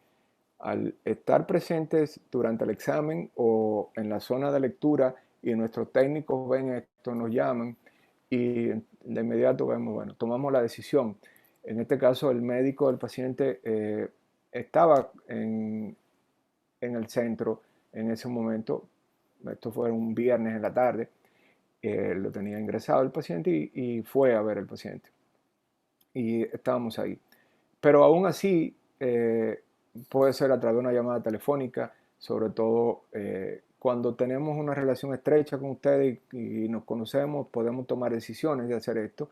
Y cuando no hay esa cercanía, pues nos atrevemos y a veces lo molestamos y tomamos el teléfono y llamamos para decirle vamos a hacer esto. Colocamos un enema al paciente con cuidado, a baja presión, y vamos a ver, fíjense que imágenes similares, aquí logramos opacificar este segmento de esta porción del sigmoides y también otro segmento del sigmoides, persiste el absceso y lo que veíamos en esta imagen superior, pues vemos aquí la traducción luego del enema con contraste hidrosoluble. Vemos cómo ciertamente hay una reducción en el calibre del sigmoide del recto aquí proximal. La lesión, lo consideramos una lesión de inicio, que cuando tenemos los cortes de craneal a caudal, esta imagen parecía corresponder a una tercera colección que, a diferencia de estas dos, no estaba todavía licuada, no estaba formando el nivel hidroaéreo, que es el líquido aire que vemos aquí, y era un absceso que estaba en proceso de organización. O este caso, un paciente de la semana pasada, un hombre de 75 años, lo manda la médico referidora, escribe hilio paralítico, hilio adinámico, un paciente diabético con una gran distensión abdominal. Si se fijan, esto es la imagen, el topograma, es decir, la imagen que quiere el tomógrafo de inicio para hacer la planeación de los cortes axiales, de qué nivel a qué nivel lo vamos a hacer. Y ven desde aquí podemos ver la gran dilatación tanto de asas colónicas como de asas de intestino delgado. Desde aquí ya podemos ver cómo estos sigmoides, cómo hay una reducción del calibre del sigmoide aquí, que en las imágenes axial y coronal, aquí repetimos lo mismo. Estas imágenes son el juego de imágenes de abajo, corresponden a luego de que al ver estas imágenes se decidió utilizar un enema de hidrosoluble y este segmento, fíjense que este punto corresponde a sigmoides dilatados que se reduce aquí su calibre y esto correspondería a la imagen en el topograma o la imagen de localización digital. Y esto era un paciente con recuerdan al principio hablábamos, un proceso diverticular que se había cronificado por infecciones a repetición, como todo este segmento de sigmoides era poco distensible. Fíjense que aquí el contraste por vía rectal, como recto, sigmoide distal y todo este segmento de sigmoide, todos los divertículos. Lo hacemos con cuidado, lógicamente, para no perforar nuestros divertículos, nosotros causar iatrogenia. Y en el plano coronal, ya más distendida el segmento distal al punto donde está la obstrucción. Sin embargo, tanto durante las imágenes y cuando vamos adquiriendo las imágenes axiales, como esta imagen ya estática, fuimos capaces de ver que no avanzaba del punto de la reducción aquí del calibre, de esta zona de estenosis, no avanzaba el contraste hacia ya sigmoide, el proximal y el descendente. Esta es una reconstrucción coronal, digamos coronal oblicua, Por eso la imagen daría la impresión de que está distorsionada, pero es por el tipo de reconstrucción que hacemos en ese momento. Así que traigo esto para que eh, queden ustedes también el, que nosotros tenemos que hacer algunas cosas más, más allá de lo que es darle a un botoncito y que se adquieran unas imágenes. Ese es nuestro deber, pero lo único que le pedimos siempre es que nos ayuden en cuanto a esa parte de la información clínica y que por supuesto podamos tener esa vía de comunicación con ustedes, porque el trabajo en equipo es lo más importante. Uh, Hay muchas cosas nuevas. Tenemos lo que se llama la tomografía espectral o de doble energía. Son equipos que usan una tomografía, dos energías diferentes, y digamos que es un poco el camino a las imágenes moleculares. Como ustedes bien conocen, PET, tomografía. Ya la doctora Adame le presentó también algunas otras imágenes que por un tema básicamente en el caso de la enterotomografía o la enteroresonancia, a veces por las implicaciones que tiene y sobre todo a nivel de instituciones privadas como la nuestra, que no tenemos todas las facilidades o si el paciente presenta algunas complicaciones, no la hacemos. Necesitamos utilizar sustancias a veces inyectadas para reducir el tránsito intestinal, poder extender el estómago, las vías intestinales, pero que están en el armamento con el que contamos hoy día. Ella también le mencionó, la doctora Dames, eh, eh, prontamente la introducción de un medio de contraste que es hepato específico, hepatocito específico, que significa que es una sustancia que sobre todo para el paciente con cirrosis hepática y patología hepática vía biliar, pero en principio desarrollado para cirrosis hepática y el paciente con nódulos displásicos o hepatocarcinoma. Es hoy día el medio de contraste de uso de elección, que es el ácido gadocético, o Primovis, como se llama comercialmente, y que prontamente lo van a introducir. Solamente les dejo esta imagen porque esta es parte de las utilidades que tiene. Este es un paciente eh, con una derivación bilioentérica y que luego de la cirugía hacía cuadros. Esta es una imagen, perdón que no lo puse, pero es una imagen facilitada por el doctor Daniel Upegui y la empresa Bayer, porque todavía no está disponible el producto aquí en el mercado. Y el, el paciente hacía cuadro de ictericia a repetición y había una sospecha de que había anastomosis estenosis de la anastomosis que se había. Y fíjense que el hígado, en este caso, todo lo que es el hígado se va a ver blanco, realza de manera intensa, y ese es uno de los principios de este producto, que las lesiones tumorales, que como no tienen hepatocitos, no captan el contraste, entonces se ven negras en un fondo blanco del hígado brillante.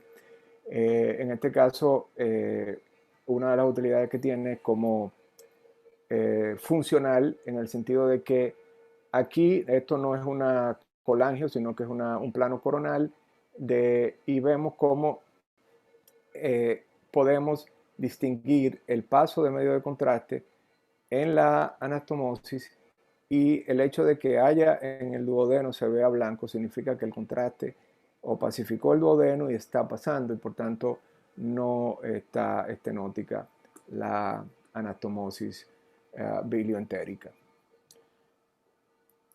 Yo espero que esto haya sido de interés para ustedes y que haya llenado las expectativas, y de verdad le agradezco mucho por la atención. Le agradecemos a usted, doctor José Luis Castillo, por el interesante paseo por los estudios multiplanares no convencionales. Creo que es una manera excelente de cerrar este ciclo de módulos sobre imagenología para cirujanos, ya con las participaciones previas de la doctora Dami y la doctora Veras en las sesiones previas. Vamos a pasar formalmente a la parte de la sesión de preguntas y respuestas. Tenemos en el chat algunas inquietudes que vamos a ir externándole. Algunas probablemente fueron respondidas en el desarrollo de la actividad, pero las vamos a leer de todas maneras. Nos pregunta el doctor Marcos Núñez sobre para isquemia mesentérica aguda, si usted prefiere la angiotac o la tomografía trifásica. Y su segunda pregunta es para pacientes con sangrado gastrointestinal bajo activo, pero estable, ¿qué técnica de imágenes recomienda usted? Bueno, en el caso de la isquemia aguda, una angiotomografía. Nosotros en particular, en la institución donde trabajo y en otra institución que trabajo con tomógrafos, eh, hacemos angiotomografía, hacemos la fase arterial y hacemos siempre una fase venosa.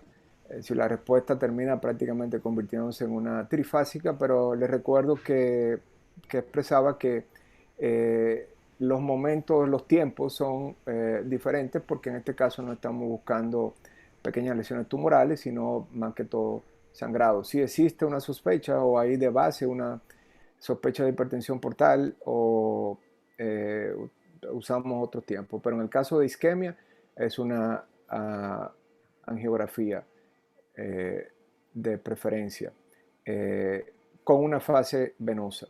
En el caso de sangrado, perdón, de sangrado que no esté activo, bajo, pues igual angiotomografía. En este caso, abdominopélvica o de aorta o aortilíaca sería el método que estamos utilizando. En pacientes con lesiones retroperitoneales, ¿cuál técnica de imagen recomienda? Uh, si es conocida la lesión y no hay una sospecha de que sea una lesión, estamos hablando de, bueno, vamos a hacer una diferencia. Si hay una sospecha de una lesión tumoral, retroperitoneal, liposarcoma o este tipo de lesiones, una resonancia porque nos da ciertas diferencias tisulares que a veces la tomografía no nos ayuda. Pero en evaluación de retroperitoneo de inicio una tomografía. Gracias. Esa pregunta la formuló el doctor Fabio Emilio Alcántara, uno de nuestros asiduos y consistentes participantes de estos webinars, a quien queremos agradecer formalmente su adhesión a esta actividad. Otra pregunta, en un paciente que sospeche una coledocolitiasis y este diagnóstico está avalado por una sonografía, ¿le solicitaría un ERCP de inicio o una colangioresonancia? Colangioresonancia, yo entiendo que para, y es una pregunta que también depende con qué contamos. Y si tenemos ya la colangio, nos va a dar una información adicional que no puede ser que el ultrasonido no esté dando, previo a entrar a hacer una IRCP, porque en este caso, ese va a ser el caso, la solución al problema, es decir, el tratamiento va a ser con la IRCP, pero en este caso, por haber variantes, otras lesiones que no necesariamente pueden, ojo, un ultrasonido, sobre todo cuando encontramos coledocolitiasis, tenemos que estar muy seguros de que es realmente el coledo lo que estamos viendo y en segundo lugar que realmente hay un lito. Entonces yo entiendo que antes de agregar el CPIT una colangioresonancia. Pregunta la doctora Astrid Salazar. Desde el punto de vista oncológico, ¿qué aportaría un angiotat que no reporta una buena tomografía? Entiendo la pregunta de la doctora y es interesante. Si es un paciente y tenemos que hacer una diferencia, una cosa es un paciente que eh, tenga un cáncer de mama o que está en estadiaje por una lesión neoplásica conocida y se quiere estadiar, y una tomografía convencional, tórax, abdomen, pelvis, como parte del estadiaje es suficiente. Y otra cosa sería un paciente que tiene una lesión en la cavidad abdominal o en tórax, y el cirujano quisiese hacer un mapeo vascular para identificar probable resección quirúrgica o los riesgos que entrañaría la cirugía. Entonces, haciendo esa diferencia, creo que responde una parte de la pregunta de la doctora, pero un paciente oncológico, una tomografía bien hecha. Ojo, aquí nosotros, la mayor parte de los exámenes que hacemos, eh, por un tema, como lo dije, básicamente económico, se hacen con inyección manual. Cuando hacemos una tomografía tórax abdomen pelvis, una inyección manual que hace el técnico, se tratan de tomar buenas vías y no siempre tenemos fases arteriales, y por eso nos perdemos muchas veces lesiones en el hígado. Estamos tratando de implementar a través de vías del uso de los inyectores, que no todas las instituciones tienen inyectores para poder hacer inyección automática, pero la respuesta es una tomografía para el paciente oncológico, una tomografía convencional bien hecha es suficiente. Gracias, doctor Castillo. Pregunta a la doctora Indira Ramírez. Frente a la clínica de isquemia mesentérica, ¿la angioresonancia es la primera opción? Angioresonancia, no, angiotomografía, siempre y cuando Angiotomografía. las condiciones clínicas del paciente lo aguanten. Eh, Recuerdo, y lo mencioné, el, el gold estándar en el diagnóstico es una angiografía convencional, pero eso es, digamos, un poco utópico, sobre todo en muchas instituciones, mucho más nosotros en el país, que no contamos con sala de angiografía en todas las instituciones, ni con el personal capacitado para estar ahí. Era el método de elección previo al advenimiento de la tomografía, y cuando pudimos desarrollar los tomógrafos multicortes, pues la angiotomografía es el método de diagnóstico de elección, porque está hábil en la mayor parte de las instituciones y es rápido de hacer. Eh, Se puede, creo que en una sesión anterior se hacía la pregunta que si el paciente está deshidratado. Todas esas cosas, normalmente es un paciente, claro, es un paciente, es una urgencia y lo que necesitamos es resolverle. Si el paciente clínicamente no puede, lo que tenemos es que ir con un sonógrafo portátil e ir hasta la emergencia y ver qué podemos hacer por el paciente, porque tratar de identificar que hay un trombo, ver si vemos la mesentérica. Para eso se necesita entrenamiento, porque hay que conocer la anatomía del área y, y tratar en la medida posible que el paciente coopere. Pero siempre y cuando sea posible, una angiotomografía. La angioresonancia tiene utilidad, pero las mismas condiciones clínicas del paciente y también la no disponibilidad del equipo y del método en todas las instituciones, pues no la hace posible. Perfecto. El doctor Jorge Imaya pregunta, la TAC para páncreas, ¿los cortes a cuántos milímetros? ¿3, 10?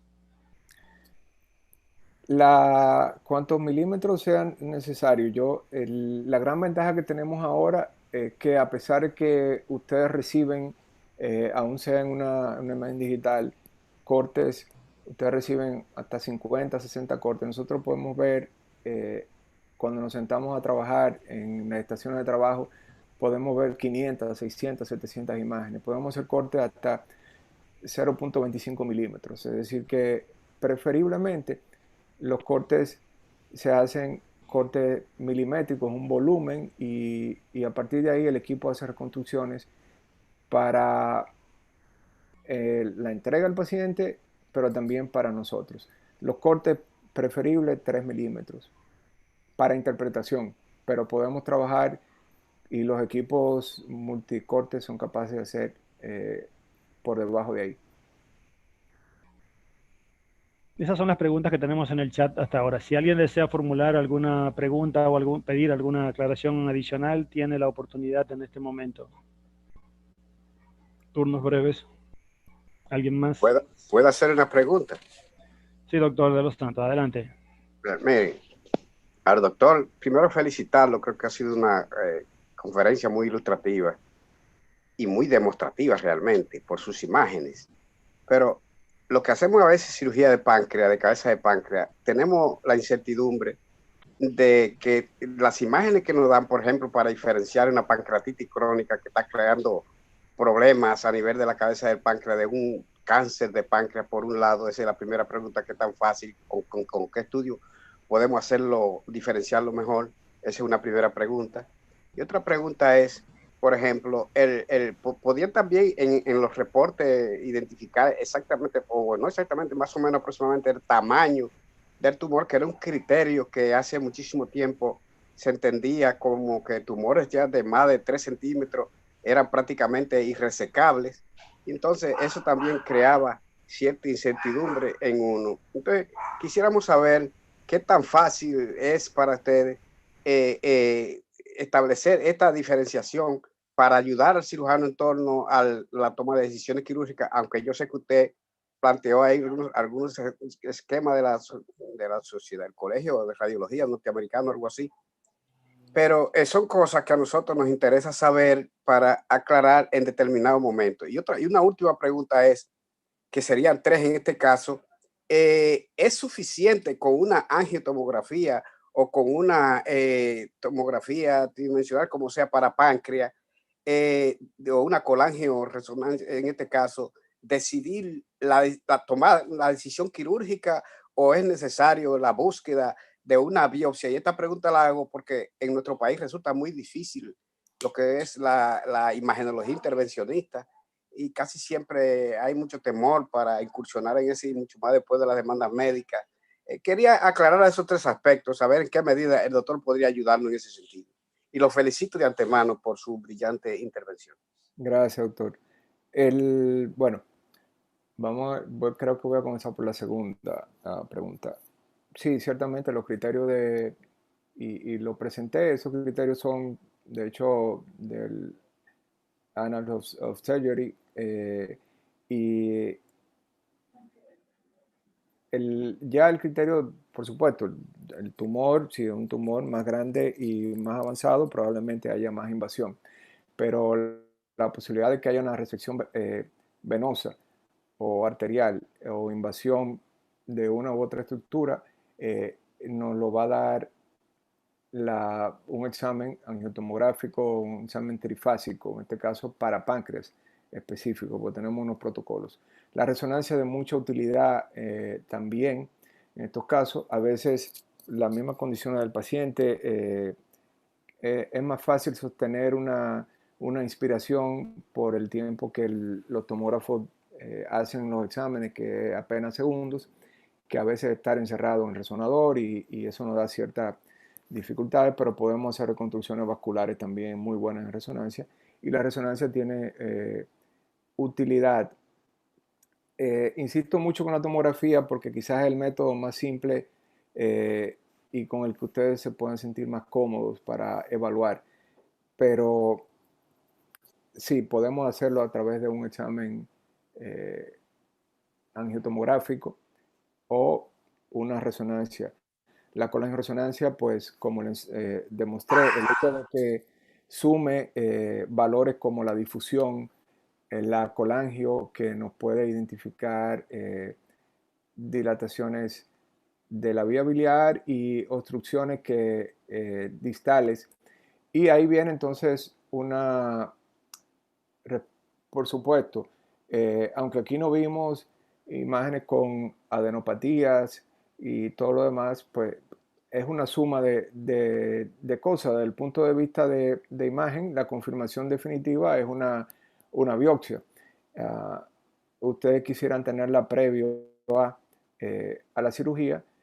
Sí hay limitantes en cuanto a la radiología intervencionista, y sobre todo para páncreas, porque no todo el mundo entra a un páncreas por vía percutánea, y con todos los riesgos que eso significa, y casi todo entonces termina en manos de ustedes, y en vez del paciente decir, bueno, nos sentamos y todo, entre todos hacemos este examen, digo, no, este paciente es, desde el punto de vista de la imagen, resecable, o sí, es potencialmente resecable, o es un borderline, y ustedes toman la decisión de entrar al quirófano, pero también conocen la biología del tumor previo a entrar. Eso es una gran dificultad. Y en cuanto a la primera pregunta, que es sumamente interesante, bueno, ustedes conocen, tenemos los casos de pancreatitis crónica, otro tipo de pancreatitis que simulan tumores. Hay unos signos y lesiones. El hecho de que nosotros tengamos dilatación de ambos conductos, tanto del colédoco, perdón, la dilatación y la estenosis distal, el hecho de que la relación de el conducto, ambos conductos se puedan dilatar, tanto el conducto principal como el conducto secundario del páncreas, la presencia de esas calcificaciones en el interior del conducto principal, son cosas que nos orientan hasta para pensar en lesiones tumorales, a diferencia de cuando es una pancreatitis autoinmune o una pancreatitis crónica que pueda simular un tumor. Entonces la respuesta es sí, siempre y cuando, y ahí también algo de la clínica del paciente puede ayudarnos, porque conocemos si hay pacientes que tienen alguna condición autoinmune u otras patologías, y también el tiempo de evolución de la enfermedad. Ese tipo de información nos va a ayudar, pero nosotros necesitamos, y le digo de manera muy honesta, que esto es una tarea, y por eso he insistido tanto en esto, el hecho de que hagamos exámenes vasculares, exámenes en múltiples fases, es lo que nos va a permitir poder, con cierta especificidad y también con cierta tranquilidad, sobre todo eso, poder decirle, doctor, aunque con una lesión de páncreas nadie se queda tranquilo, mire, este paciente probablemente no sea un tumor, sino una pancreatitis crónica u otra patología. Muchísimas gracias. Doctor. Muchísimas gracias, doctor José Luis Castillo. En nombre del Colegio Dominicano de Cirujanos queremos reiterarle formalmente nuestro agradecimiento por su colaboración, al igual que a la doctora Veras y a la doctora Dames, en la organización y participación en este curso de capacitación sabatina para cirujanos, que con este cuarto módulo sobre exámenes multiplanares no convencionales cerramos formalmente en la noche de hoy. No sé si, bueno, tengo una mano levantada de un pasado presidente y maestro de la cirugía dominicana, el doctor Heriberto Rodríguez Bonet. Vamos a darle un turno antes de cerrar formalmente esta actividad. Adelante, doctor Bonet. Buenas noches. Sí, ¿me escuchan? Sí, se le escucha. Adelante. Sí, ya había escrito en el chat felicitando al brillante expositor de esta noche, como a todos los imaginólogos que han formado parte de este grupo. Ha sido un curso, a mi modo de ver, excelente. Una brillante idea de los doctores Domínguez y Leonardo Brito, ideólogos de este curso. Una pregunta. Tomografía trifásica de páncreas. Tomografía de páncreas. Tomografía con doble contraste de páncreas. Tomografía con cortes finos en páncreas. Tengo cuatro variantes de indicaciones.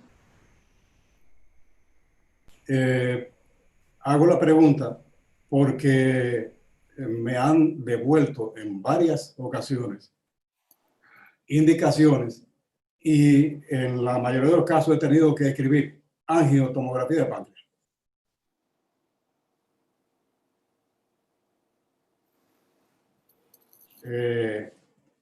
¿Qué opinión tiene usted en ese sentido? ¿Existe para todos los imagenólogos un protocolo en torno al cual debo hacer una sola indicación, la misma indicación para todos, y en base al cual ustedes deben de saber que tienen que examinar minuciosamente el panque e imaginar lo que yo quiero? Bueno, Esto tiene una segunda opinión de esto. Después de su respuesta, tengo una opinión. bueno, primero agradecerle, doctor, por la gentileza de la felicitación.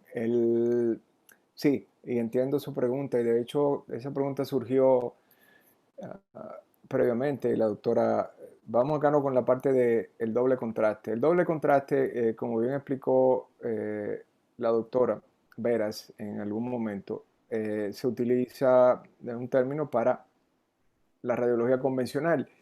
Cuando utilizábamos varios para exámenes varitados, sea por vía oral o examen de colon varitado, y que utilizamos el segundo contraste, que en este caso es el aire, para crear ese fenómeno de ver la mucosa y demás.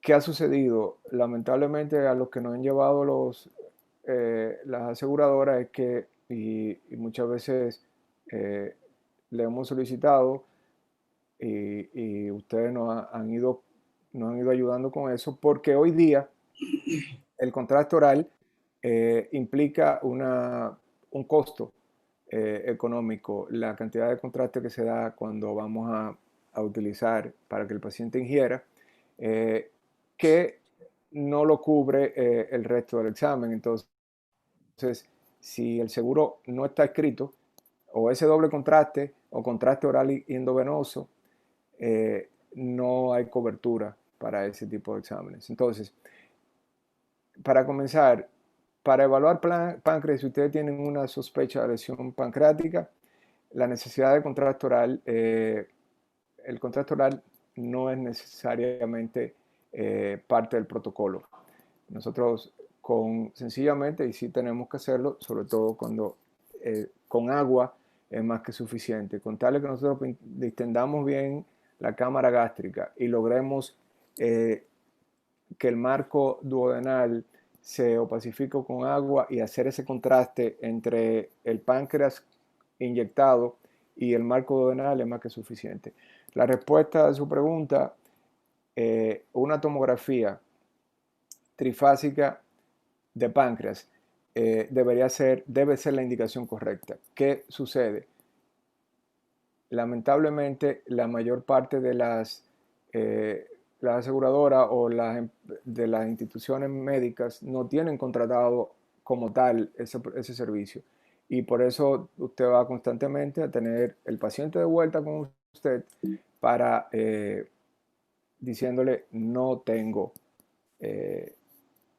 cobertura o no me van a dar cobertura por esto. Entonces ustedes tienen tiempo, tienen que volver a escribir una indicación.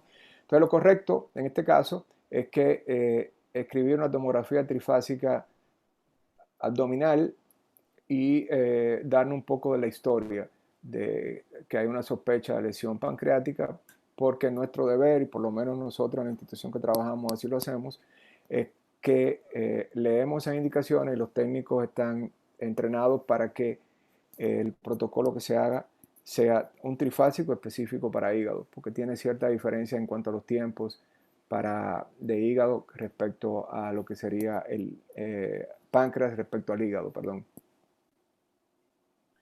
Sí, muchas gracias. Yo creo la pregunta llevaba un objetivo. Yo creo que debe ser una tarea en el futuro inmediato, yo creo, tal vez conjunta con los seguros, porque es que la mayoría de los casos te lo devuelven y tú tienes que hacer la corrección e indicar lo que el estudio como lo tiene registrado el seguro. Así es. Entonces, creo que debería ser una tarea conjunta del colegio cirujano, los imagenólogos y tal vez otras especialidades para ver si logramos que eso se modifique y se aumente Ya estuvimos en eso hace unos meses, pero yo creo que va a haber que retomar ese asunto. Sí, aprovecho 30 segundos y bueno, la Sociedad de Radiología está abocada en ese trabajo, estamos en un proceso porque lamentablemente tenemos que fortalecer desde el punto de vista de institución. Esto se dejó siempre en manos de la parte administrativas y de las instituciones junto con las aseguradoras y eso está generando problemas todos los días en cuanto a los pacientes. En Latinoamérica, otras sociedades radiológicas que son fuertes, Argentina, Colombia, México, Brasil, han llegado ya a ese punto y es decir, hay protocolos establecidos, siguiendo un poco los lineamientos de la Sociedad Europea o el Colegio Americano de Radiología, que donde todo está codificado. Eso es un poco lo que nos falta a nosotros, porque hay un sinnúmero de codificaciones y desde ese punto nosotros pudiésemos partir. Pero es un trabajo por hacer, ciertamente. Muchas gracias. Este primer curso de capacitación sabatina para cirujanos que tiene por título Imagenología Diagnóstica para Cirujanos cierra en la noche de hoy con la participación del doctor José Luis Castillo sobre estudios multiplanares no convencionales. Reiterarle de nuevo las gracias a él y a la doctora Veras y a la doctora Dame por su colaboración en esta actividad. Una actividad que estaba concebida como, digamos que la simiente inicial de un concepto que estamos incorporando a nuestra sociedad especializada. Y la idea es avanzar en el proceso de pasar de educación médica continua a desarrollo académico continuo con nuestros colegas y nuestros cirujanos. Yo entiendo, y así lo hemos analizado, que el tema de la capacitación complementaria tiene necesariamente que pasar de las simples conferencias, sin obviar, obviamente, esta herramienta como parte del proceso de capacitación de nuestros cirujanos, a la parte de la capacitación y de los cursos prácticos para otros aspectos que podemos abordar desde ahí. Esa es la idea. Y estamos sembrando, digamos, que esta simiente y empezando a manejar el concepto al interno de nuestra sociedad de desarrollo académico continuo para nuestros miembros.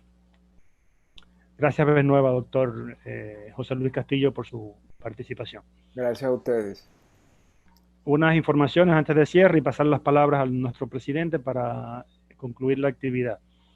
Precisamente el doctor José Ramón Domínguez Cabral tiene a su cargo el próximo jueves nuestro webinar de cirugía con el tema de simpatectomía toracoscópica para resolución de la hiperhidrosis.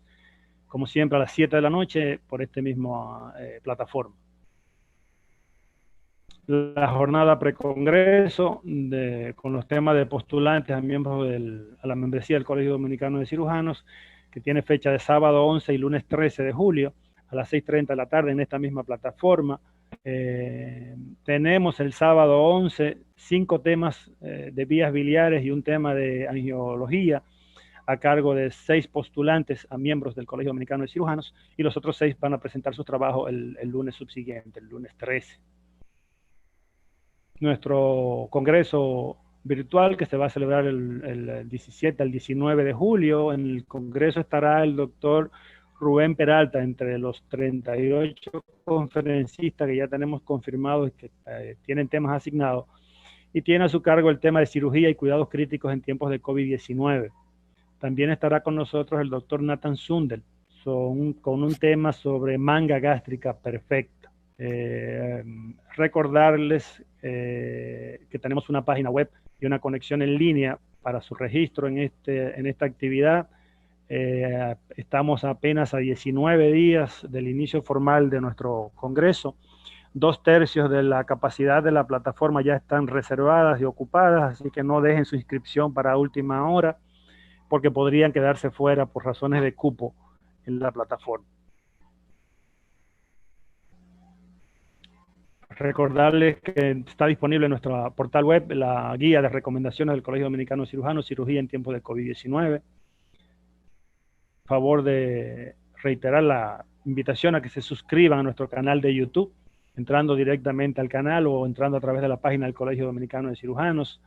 A mediodía de hoy teníamos ya 600 suscriptores. La idea es llegar a la mayor brevedad posible a los 1000 suscriptores por un tema de conveniencia hasta económica para el Colegio Dominicano de Cirujanos.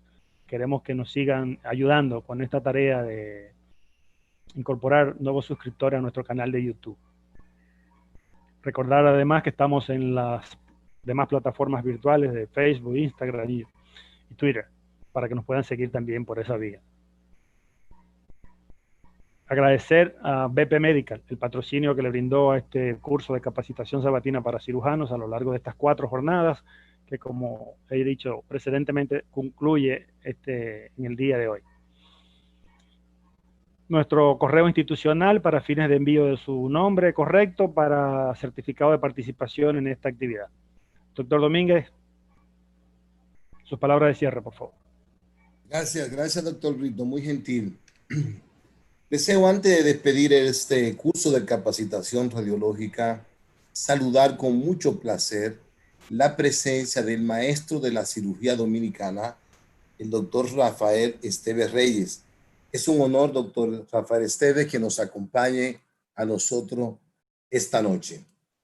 Además, quiero también saludar la presencia de los pasados presidentes del Colegio Dominicano de Cirujanos, el doctor Heriberto Rodríguez Bonet, quien es maestro de la medicina y maestro de la cirugía dominicana, el doctor y académico cirujano Marcos Núñez, el doctor Darío de los Santos y el doctor Jorge Asjana David.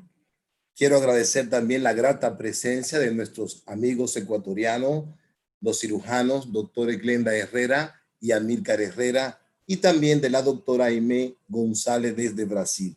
A ustedes, gracias por estar. Esperamos nosotros que este esfuerzo que hemos hecho para la capacitación en radiología de los cirujanos haya sido de utilidad. Nos vemos el próximo jueves, si Dios quiere. Cuídense, gracias.